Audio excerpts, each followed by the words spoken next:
আসসালামু আলাইকুম। আশা করি সবাই ভালো আছেন। আসলে 5ই আগস্টের পর থেকে দেশ জুড়ে এ সমস্ত কি হচ্ছে?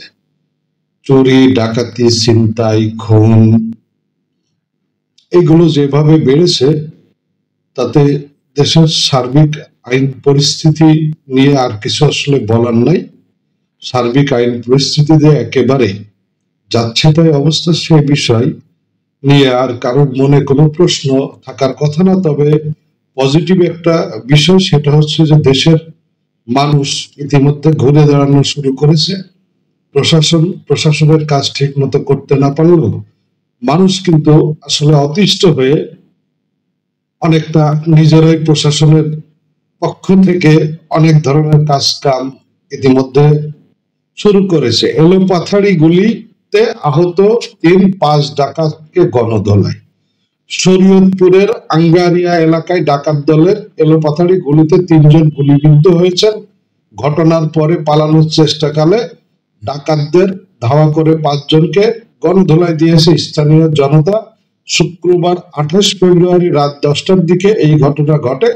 আশঙ্কাজনক অবস্থায় আহতদের মধ্যে একজনকে উন্নত চিকিৎসার জন্য ঢাকায় পাঠানো হয়েছে। গুলিবিদ্ধরা হলেন পিরোজপুর ভান্ডারিয়া উপজেলার জয়নাল মেয়ের ছেলে ও বাল্কহেড শ্রমিক মাসুম মিয়া, নাজিরপুর উপজেলার কালীকাঠি এলাকার আনিস ফকিরের ছেলে আলামিন ও শরীয়তপুরের পালং থানার ডোমসার মোল্লার কান্দি এলাকার দলিল উদ্দিনের ছেলে তোতা মিয়া।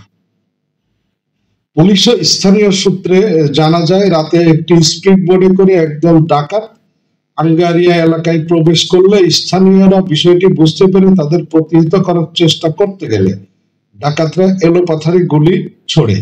এতে 3 জন গুলিবিদ্ধ হন। ডাকাতির খবর চারিদিকে ছড়িয়ে পড়লে স্থানীয়রা সতর্ক হয়ে যান। পালানোর সময় ডাকাতরা রামগঞ্জ এলাকা দিয়ে নদীপথে বের হওয়ার চেষ্টা করে, তবে স্থানীয়রা বাল্কহেড দিয়ে নদীপথ আটকে দেয়।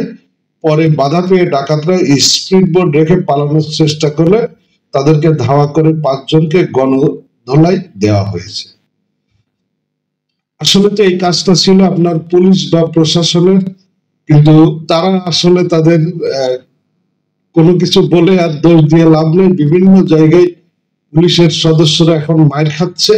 আর এইগুলো আসলে বিগত সরকারের আমলে পুলিশ যে অনিয়ম দুর্নীতির সাথে জড়িত, বিশেষ করে 5ই জুলাই যে বৈষম্য বিরোধী ছাত্র আন্দোলন, সেই ছাত্র আন্দোলনে পুলিশ যেভাবে নির্বিচারে সাধারণ ছাত্র ছাত্রীদের উপরে গুলি চালিয়েছে সেটা সবাই দেখেছে, একেবারে সারা বাংলাদেশ দেখেছে, সারা বিশ্ব দেখেছে। যার ফলে পুলিশ এখন আসলে নিজেরা বাইরে বের হইতে যেরকম ভয় পাচ্ছে, ঠিক সেরকম ভাবে কোথাও গেলে তাদেরকে আসলে গণধোলাই দেওয়া হচ্ছে। এছাড়াও ইতিমধ্যে এই 5ই আগস্টের জুলাই যেই ছাত্র জনতার আন্দোলন, সেই আন্দোলনের জের ধরে অনেক পুলিশ সদস্যকে ইতিমধ্যে গ্রেপ্তার করা হয়েছে। এছাড়াও বিগত সরকারের আমলে প্রভাবশালী বিভিন্ন পুলিশ সদস্য বা পুলিশ কর্মকর্তা যারা সরকারের পক্ষে একেবারে নগ্নভাবে কাজ করেছে তাদেরকেও গ্রেপ্তার করা হয়েছে। তো আমরা চাই আবার আসলে পুলিশ জনগণের পাশে দাঁড়াক, পুলিশের কাজ করুক এবং পুলিশের সহায়তায় বাংলাদেশের সার্বিক আইন শৃঙ্খলা পরিস্থিতির উন্নতি ঘটুক। ভালো থাকবেন সবাই।